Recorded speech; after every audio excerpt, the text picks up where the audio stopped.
안녕하세요. 긴급특보를 알려드립니다. 이번에는 충청북도 긴급재난 생계지원금에 대해 도에서는 없었던 일로 하는 결정이 난 것으로 알려졌습니다. 도저히 납득할 수 없는 일을 벌이고 있습니다.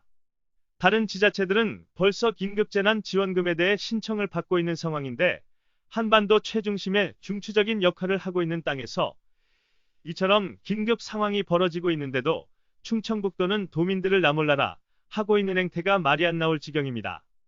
충북도 긴급재난지원금 없던 일로 정부안으로 일어나던 해 50만 55만 가구 혜택, 도및 시군 추가 부담액 없이 충북도가 신종 코로나 바이러스 감염증 코로나19 사태 극복을 위해 자체 준비 중이던 긴급재난지원금을 정부안으로 일어나해 지급하기로 결정했다고 말하며 이시종 충북지사는 31일 오후 이브리핑을 통해 정부의 긴급재난지원금 지급 결정에 따라 충북형 긴급재난지원금 지급을 위해 마련한 추가 경정 예산을 정부안으로 통합 대체하기로 했다고 밝혔습니다. 이 지사는 전날 도의회가 추경 예산을 의결하면서 정부 차원의 긴급재난지원금 지원이 확정되면 정부안의 연계 조정에 집행한다는 부대 의견을 담은 바 있다며 긴급재난지원금이 조속히 지급되도록 하겠다고 덧붙이며 앞서 충북도는 도내 11개 시군과 5대5로 부담하는 총 1,055억 원 규모의 긴급재난지원금 가구당 40만 60만 원 지급을 결정하고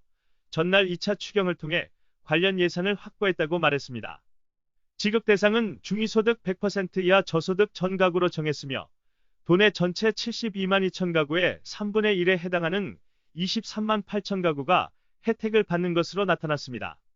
하지만 정부 차원의 긴급재난지원금 지급이 확정됨에 따라 충북형 긴급재난지원금 지급 계획은 없었던 것으로 한다는 게 충청북도의 결정이라고 합니다.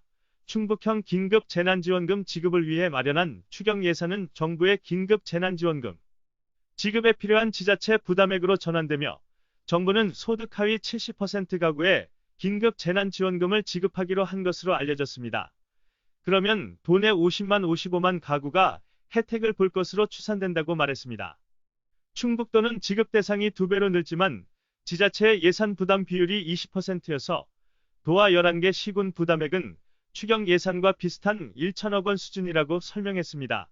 이어 정확한 대상자 산출과 관련 시스템 정비가 완료되면 이르면 다음 달 중순부터 긴급재난지원금 지급 신청을 받을 수 있을 것으로 전망했습니다.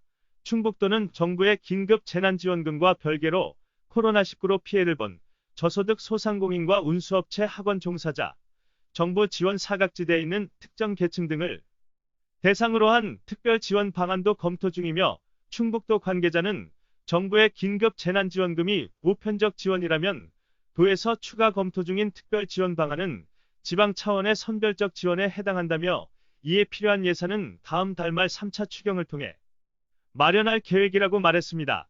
타 지자체 중 탐나구까지도 긴급재난지원금 지급을 서두르고 있으며 경기도는 이미 경기페이로 지급되었고 대구, 전북 등 속속들이 지급 절차 진행 중인데 왜 충청북도만 긴급재난지원금을 없었던 것으로 한다는 것인지 참으로 통탄스럽지 않을 수가 없습니다.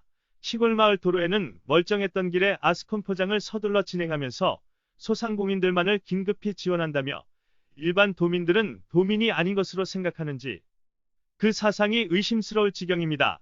서민들은 하루하루가 끼니 걱정에 밤잠을 뒤척이며 긴급재난지원금을 기다리고 있는 것을 뻔히 알면서도 쓸데없는 예산 낭비는 집행하고 긴급재난생계비 지원은 없었던 것으로 한다는 것이 참으로 통탄스럽지 아니할 수가 없습니다. 하루라도 빠른 시일 내에 충청북도 이시종 지사는 도민들을 위한 긴급재난 생계지원 방안을 마련하여 최단 시간 내에 지급 처리를 해야 할 것입니다. 그렇지 못한다면 도민들은 말할 수 없는 고통에 시달리며 하루하루 참담함과 비통한 시간을 보내야 할 것입니다. 충청북도 지자체 예산은 남아도는 상황입니다. 쓸데없는 개발 공사는 당장 중단하고 가정경제 먼저 살리는 것이 충청북도의 현명한 판단이 될 것입니다. 지금까지 시사뉴스 이승주 기자였습니다.